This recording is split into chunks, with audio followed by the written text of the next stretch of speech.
The iron gate feels colder than it should on Christmas Eve.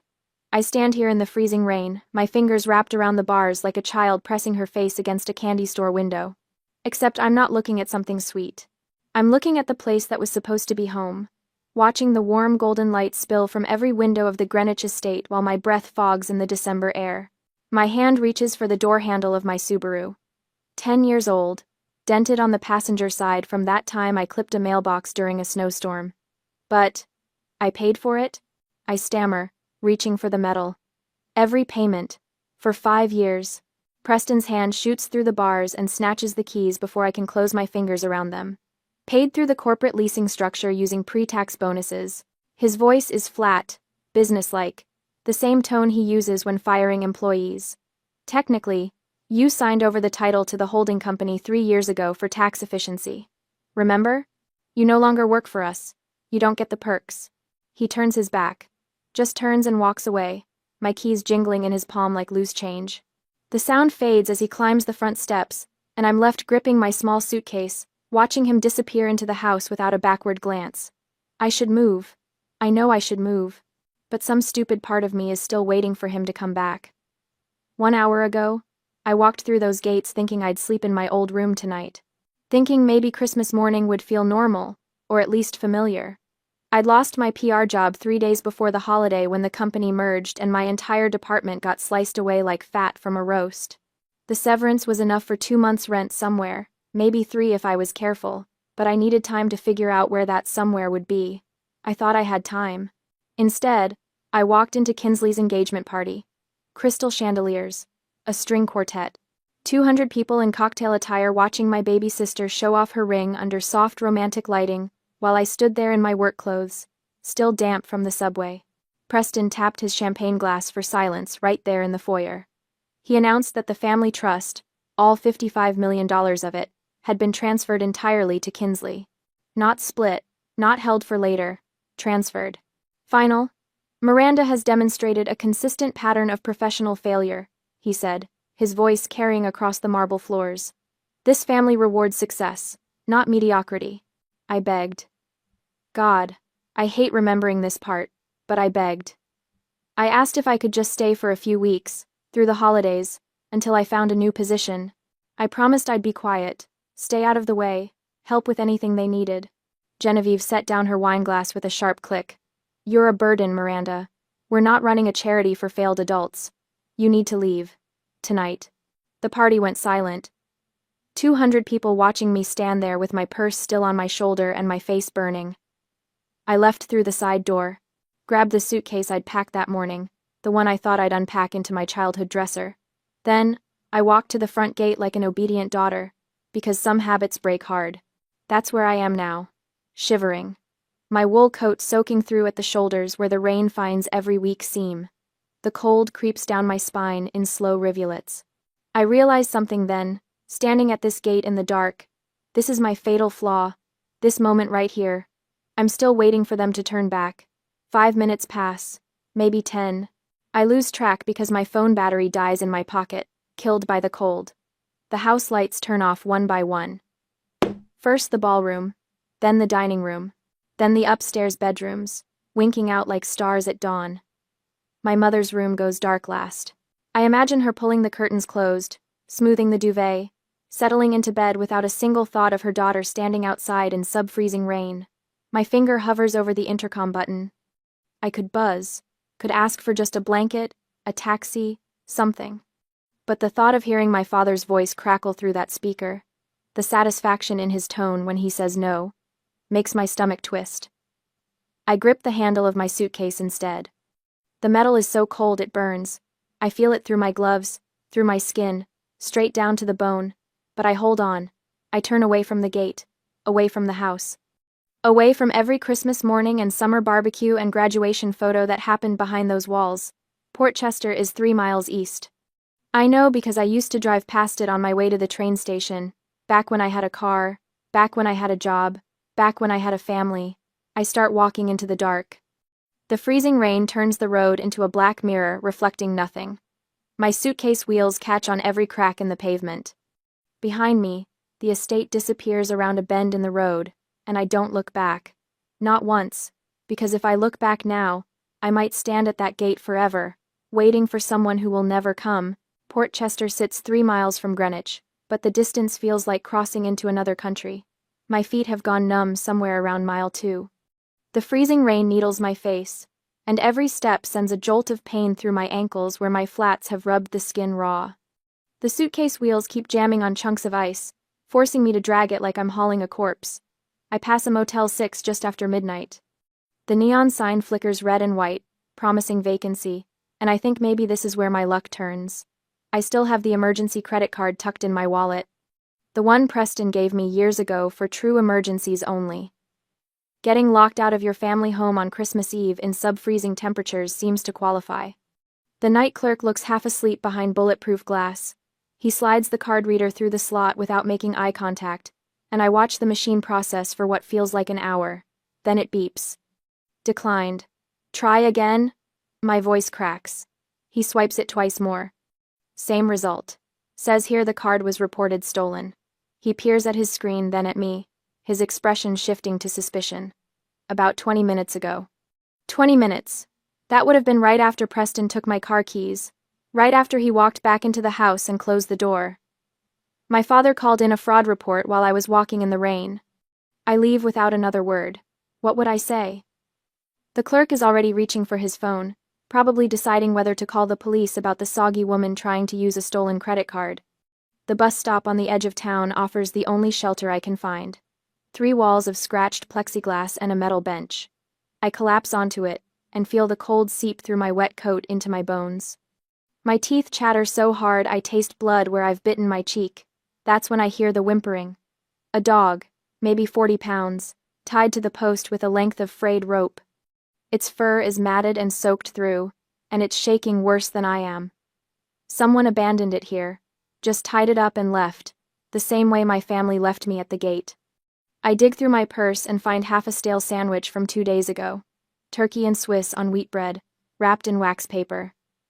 I crouch down and break off pieces, holding them out. The dog takes them gently, its tail giving a single grateful thump against the concrete. We match, I whisper, both of us thrown away on Christmas Eve. I share the entire sandwich, bite for bite. The dog presses against my leg when we finish, and I wrap my arm around it, stealing what little warmth we can give each other. That's when I notice the woman. She's sitting at the far end of the bench, tucked into the shadows. I didn't see her before, but now I can make out her shape.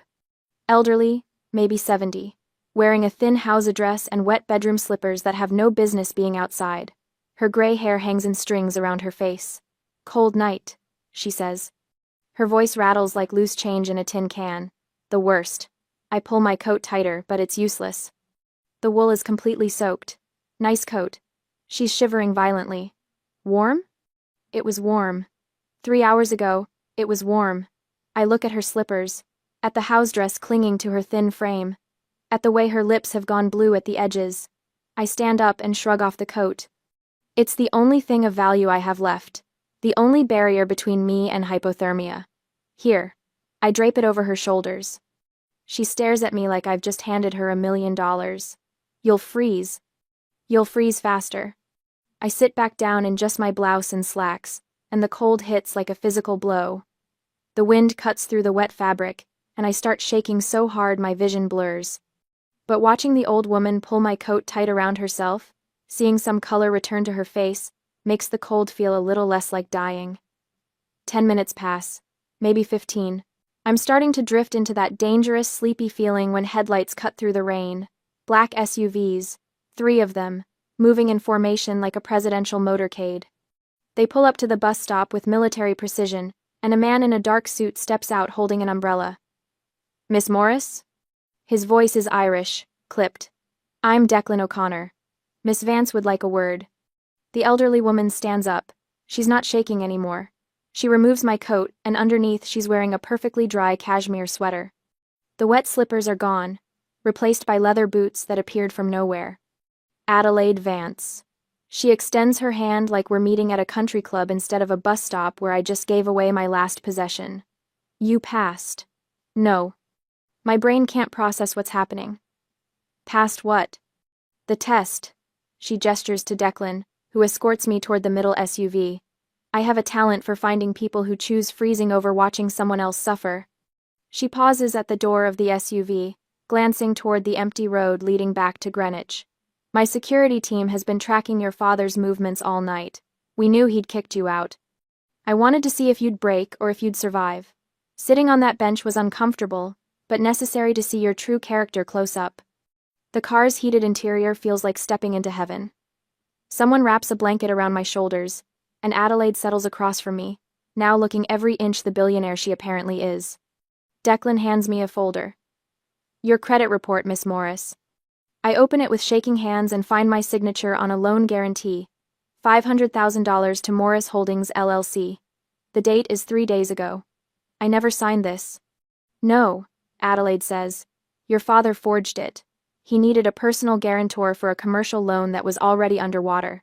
He used you as the fall guy before he kicked you out. The words hit like individual punches, not just disinherited, criminally liable. My father didn't just abandon me. He weaponized my existence. Something shifts inside my chest, not sadness. Clarity, cold and sharp as the December wind. You're not just homeless, Adelaide continues. You're facing $500,000 in fraudulent debt that could follow you for decades. Preston Morris isn't mean, dear. He's a criminal who monetized his daughter. She leans forward. I'm offering you $215,000 a year to train under me. 9 months of hell. But at the end, you'll have the skills and resources to survive what he did to you. I should feel desperate, grateful, overwhelmed. Instead, I feel strategic. I need power. I need money. Not to escape what Preston did, but to weaponize it right back at him. When do I start? Adelaide smiles. Right now. The first boardroom humiliation happens in February. I'm standing at the head of a marble conference table in downtown Manhattan, presenting Adelaide's proposal for mixed-income housing in South Bronx, when a developer in a gray suit cuts me off mid-sentence. Who did you say you were again? My throat closes. 6 months ago, I could command a room. Now I'm stumbling over basic introductions, my hands shaking as I grip the presentation remote. Miranda Morris, Executive Director of... Right, the trust fund kid. He leans back in his chair, arms crossed. Adelaide, with all due respect, this is a waste of our time. Send someone who actually knows construction. Adelaide doesn't defend me. She simply nods toward the door, and I gather my materials with burning cheeks while 12 people watch me leave like I'm a child being dismissed from the adult table. In the elevator going down, she finally speaks. How did that feel? Humiliating. Good. She presses the lobby button. Now you know what's at stake when you walk into the next one unprepared. The next morning, she hands me a stack of textbooks on forensic accounting and construction management. The pile reaches my chin. You have 3 months to master the basics, she says. After that, you'll shadow Declan on site inspections. I spend March through May drowning in load-bearing calculations and zoning ordinances. My apartment becomes a cave of highlighted pages and cold coffee. I learned to read blueprints in the dim light of 4 a.m. because that's the only quiet hour before Adelaide's car arrives at 6. The site inspections are worse. Declan hands me a hard hat and steel-toed boots on my first day at the construction site in Port Chester, the same town where Adelaide found me shivering at a bus stop 9 months ago. Keep up, he says, and walks into the mud without looking back. I learn that construction sites smell like diesel fuel and wet concrete, that contractors don't soften their language for women in pencil skirts, that my Yale degree means absolutely nothing when I can't tell the difference between rebar and conduit. By June, my hands stop looking like they belong to someone who once got weekly manicures. The calluses form slowly, earned through holding clipboards in the rain and climbing scaffold stairs in the summer heat. Adelaide assigns me Project Beacon in July. It's her affordable housing initiative, 20 units for single mothers transitioning out of shelters. The budget is tight. The timeline is impossible. The location is a forgotten lot in Port Chester that floods every time it rains. Fix it? Adelaide says, and leaves me standing in ankle-deep water with a drainage problem and 3 contractors who won't return my calls. I fix it. Not because I'm naturally gifted, but because failure means proving Preston right. I spend August learning pump systems and French drains. I negotiate with suppliers who try to overcharge me until I show them I've done my homework. I earn the respect of my crew by showing up before them every morning and leaving after they do, my rubber boots caked in the same mud that covers their work clothes. By September, we're ahead of schedule. The foundation is poured. The framing is up.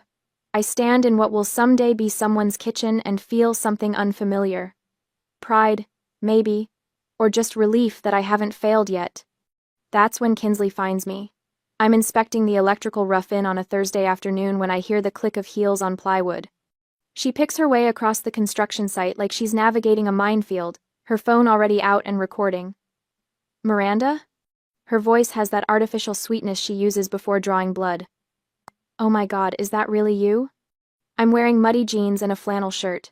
My hair is pulled back in a ponytail that hasn't seen a salon in 9 months. My boots are covered in clay that won't come off no matter how hard I scrub. She circles me with her phone camera. This is so sad.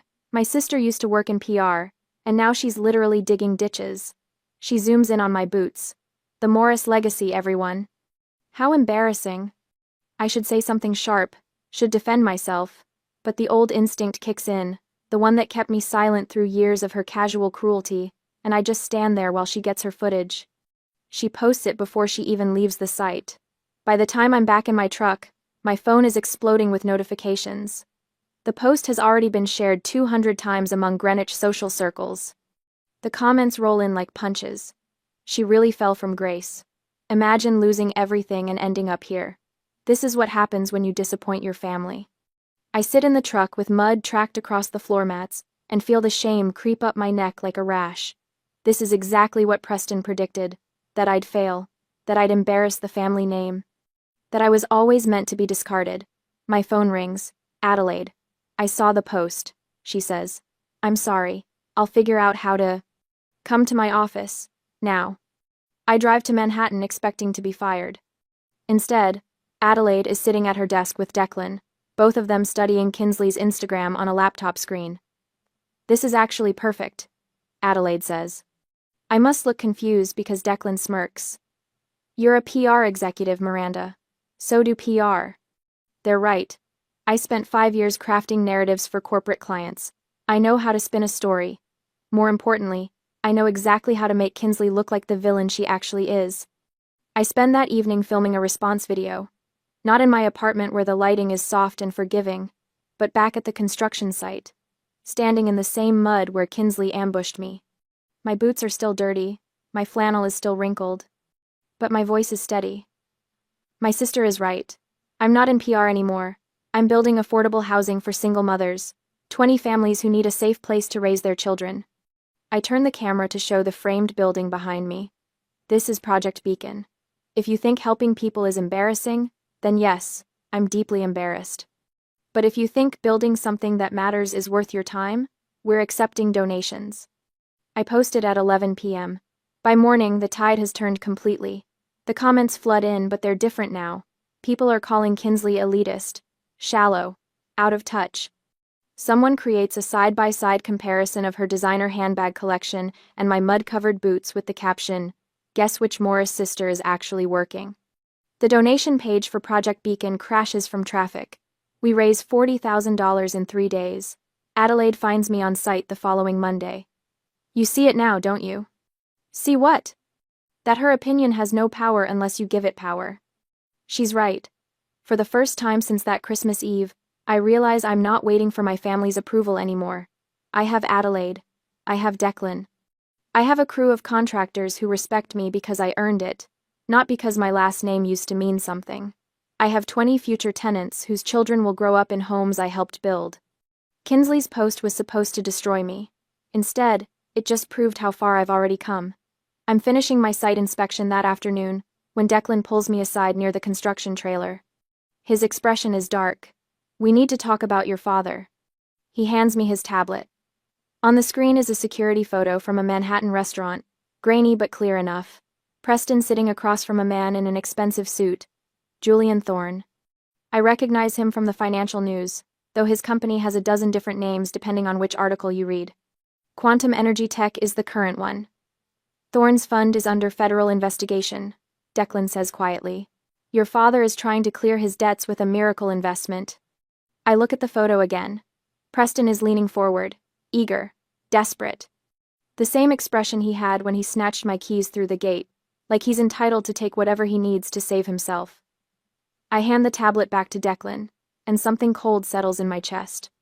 Not anger, not even satisfaction, just clarity. How long until it collapses? I ask. 6 months, maybe less. I nod slowly, watching the construction crew pack up their tools as the sun sets behind the buildings. Then we have time to prepare. Declan studies my face. You're not going to warn him. It's not a question. No, I say. I'm going to watch.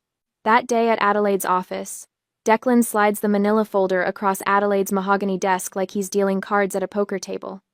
The motion is smooth, practiced. I've learned to read his tells over the past months. When he moves like that, slow and deliberate, he's found something that makes him furious. Quantum energy tech, he says. Your father's been meeting with Julian Thorne twice a week for the past month. I flip open the folder. Investment prospectus. Glossy photos of solar panels that probably exist nowhere except in a graphic designer's computer. Projected returns that would make Bernie Madoff blush. It's a Ponzi scheme, Adelaide says from her chair by the window. She doesn't phrase it as a question. FBI's been building a case for 8 months. Declan taps a page near the bottom. They're waiting for Thorne to collect enough deposits to make the charges stick. Maybe another 2 months before they move. I study the minimum investment requirement. $500,000, the exact amount Preston owes on the loan he forged in my name, plus interest. The math is too clean to be coincidence. He's desperate. I close the folder. He thinks this is his way out. We could warn him. Adelaide's voice carries no conviction. She knows what I'm about to say. If we warn him, he'll know we've been watching. He'll scramble. Might even try to implicate me further in his debt. I stand, walk to the window. Below, construction crews are framing the final building of Project Beacon. Drywall going up on affordable housing that will actually help people instead of lining some con artist's pockets. We need him to commit fully. So we do nothing? Declan sounds skeptical. We create the conditions for him to destroy himself. I turn back to face them. He just needs the right push. The lawsuit arrives 3 days later. I'm reviewing permit applications when my phone buzzes. A process server caught me leaving the construction site, handed me the papers with an apologetic shrug. I read them standing in the parking lot while cement dust settles on my boots. Morris Holdings, LLC v. Miranda Morris, violation of non-disclosure agreement. Damages sought, $100,000. The NDA in question is from 6 years ago, a boilerplate document I signed when Preston made me a junior analyst at his company. I'd organized files and made coffee for 18 months before he decided I wasn't executive material, and shuffled me into a different career path. The agreement was standard legal protection, nothing sensitive, nothing I'd ever had reason to violate. This lawsuit is harassment. Pure spite, wrapped in legal letterhead. But it's also something else. I read between the lines, calculate the timing. Preston needs liquid cash for Thorne's scheme. The mansion is leveraged to the foundation, and banks won't touch him after the forged loan scandal nearly went public. This lawsuit isn't about justice. It's about extracting money from the only source he has left, his daughter's new salary. I drive straight to Adelaide's estate. She reads the complaint twice, her expression hardening. This is extortion, she says finally. It's desperation disguised as power. I sit across from her, my hands steady on my knees. He needs $100,000 to complete his buy-in with Thorne. The mansion equity gets him to $400,000. This lawsuit covers the gap. You want to settle. Adelaide doesn't sound surprised. Immediately. No negotiations. Full amount. Declan looks up from his laptop where he's been researching the claims. That makes you look weak. Your father will think he can squeeze you anytime he needs cash. Good. I meet his eyes. Let him think that. Understanding dawns across Adelaide's face. She sets down the papers, leans back in her chair. A smile touches the corner of her mouth, the kind you'd see on a chess master who's just spotted checkmate in 6 moves.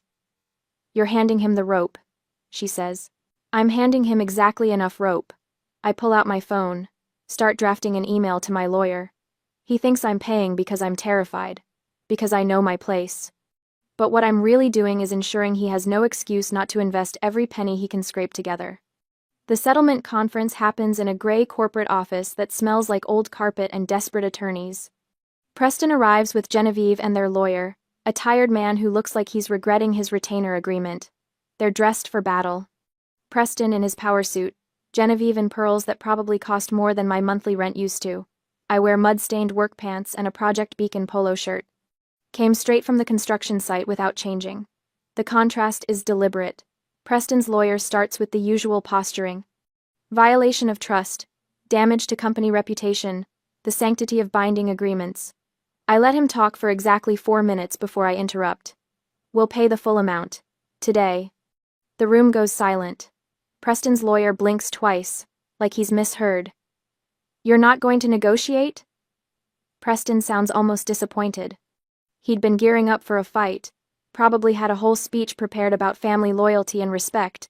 No point. I sign the settlement agreement without reading it.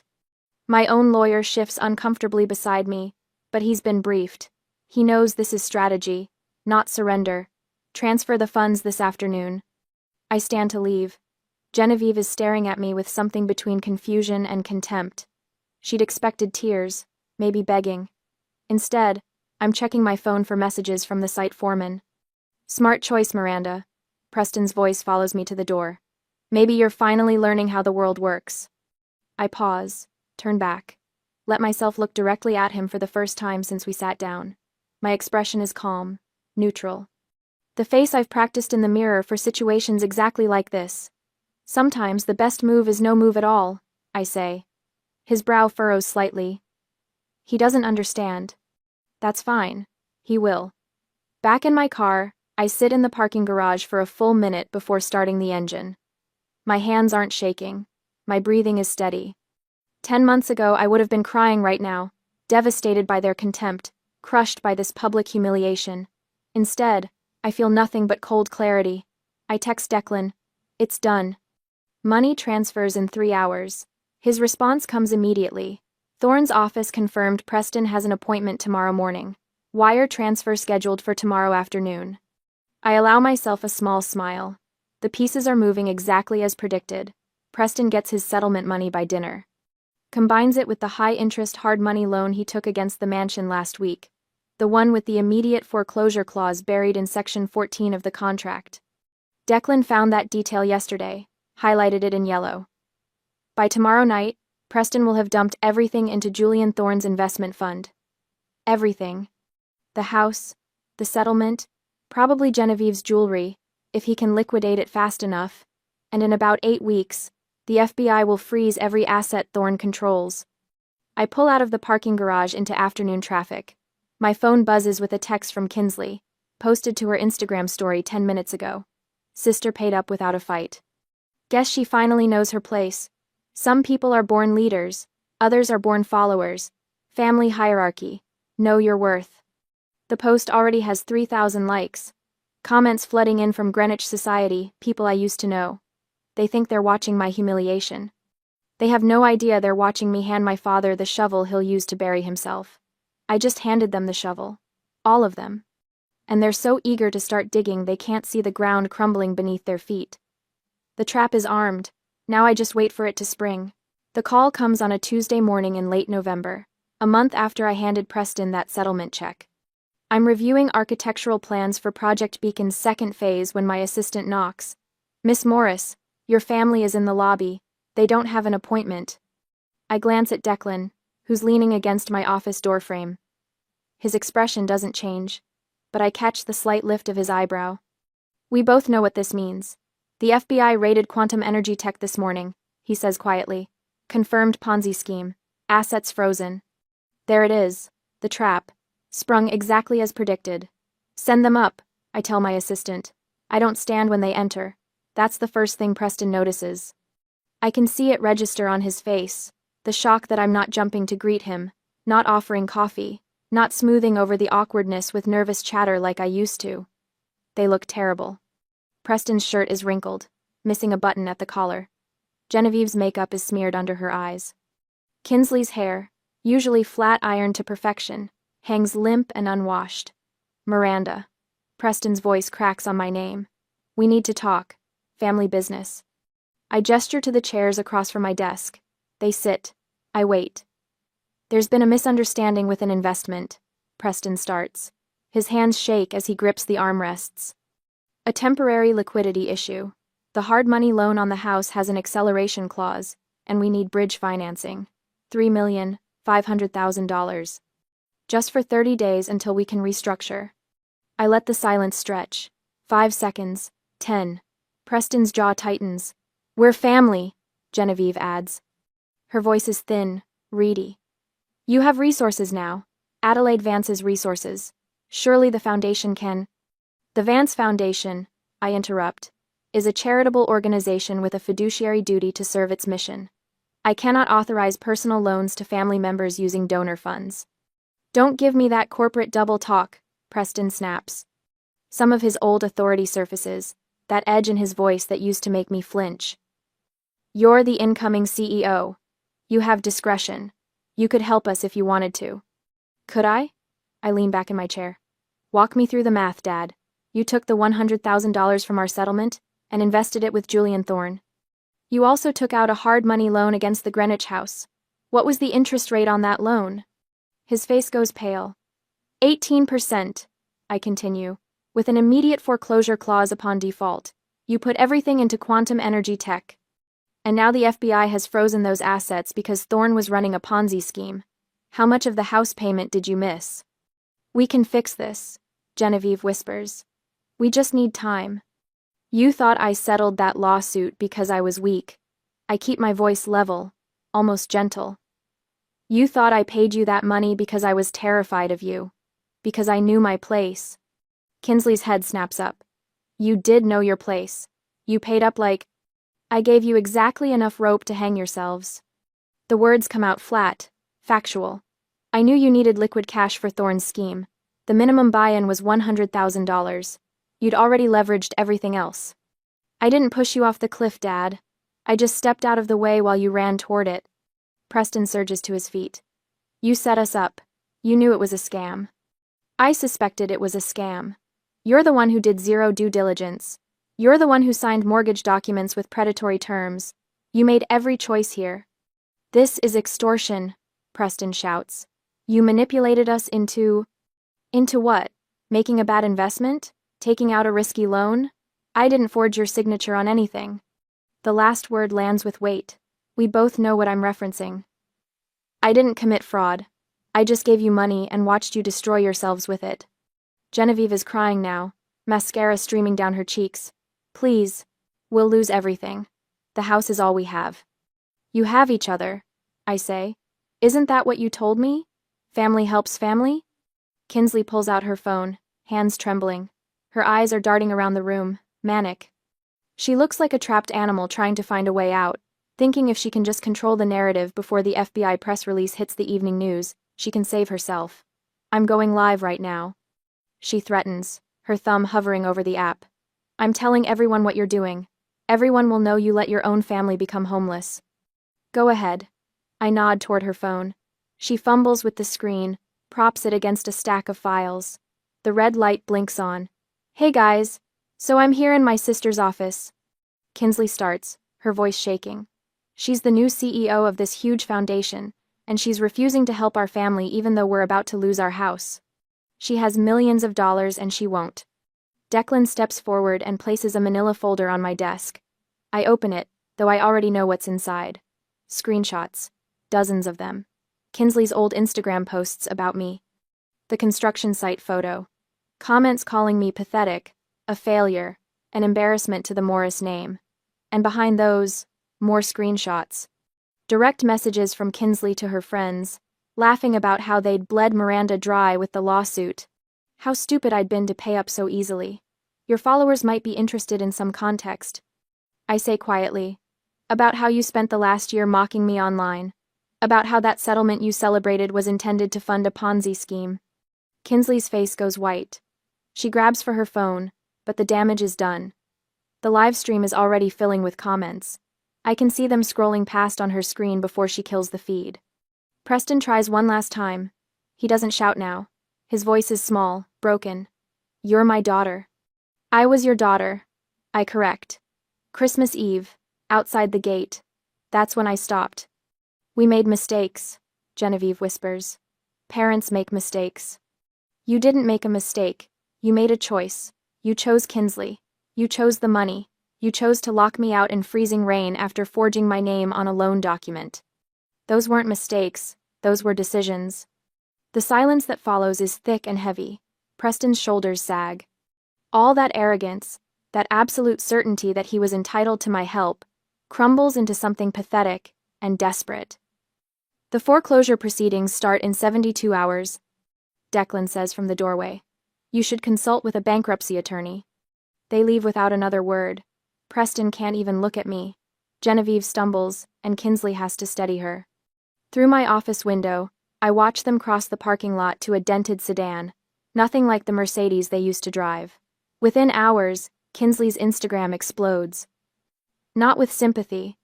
With rage. People dig up every cruel post she ever made about me. Screenshots of the settlement celebration circulate with hashtags about karma and schadenfreude. By evening, Greenwich society groups are buzzing. The Morris family isn't just broke, they're pariahs. The house forecloses within a week.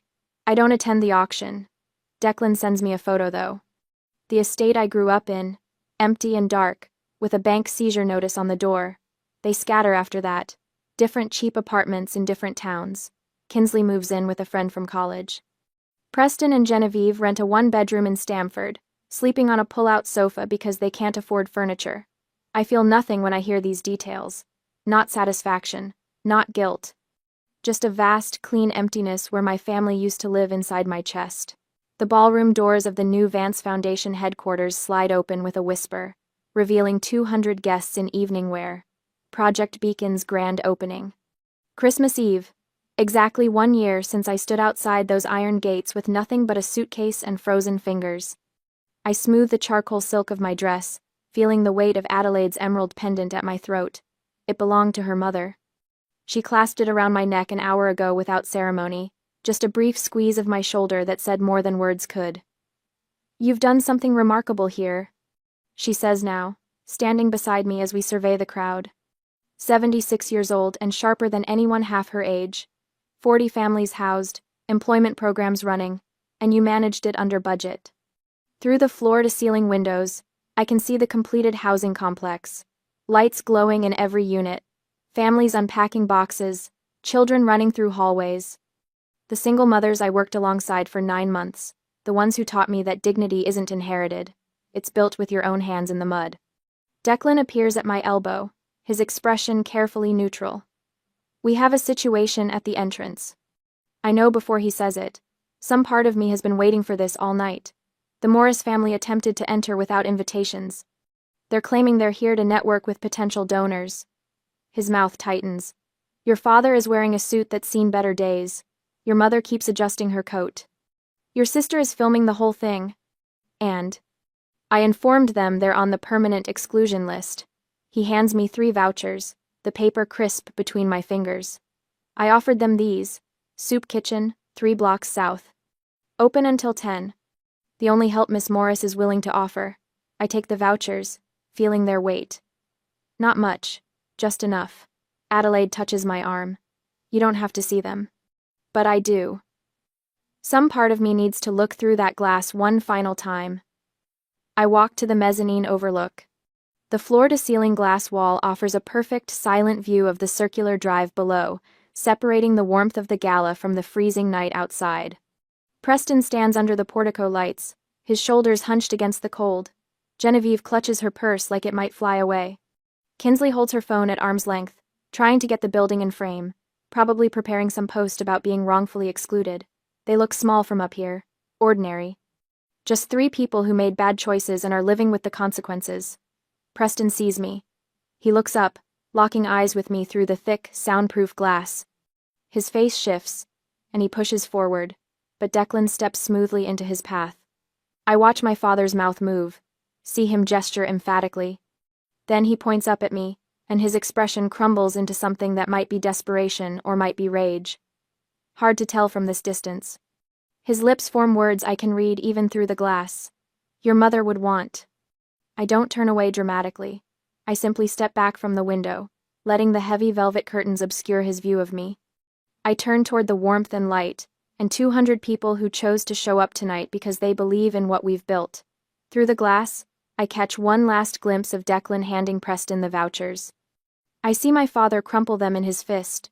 I see Genevieve pull her coat tighter as freezing rain begins to fall, the same December storm that seems to come every year like clockwork.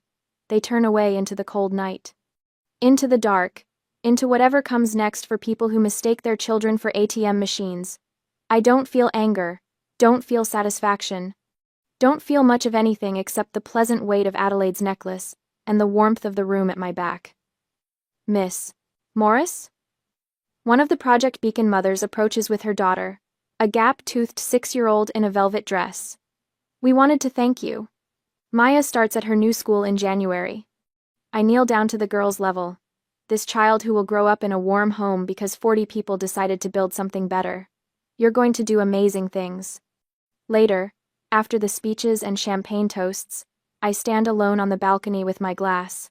The housing complex spreads below, every window glowing gold against the December dark. Families visible in snapshots through curtains. A woman stirring something on a stove, a man lifting a toddler overhead. Teenagers sprawled on a couch watching television. They took my keys. I built an empire. They wanted me frozen out. I learned to generate my own warmth. The glass in my hand catches the light. I raise it toward the complex, toward Adelaide inside discussing expansion plans, toward every single person who showed up tonight.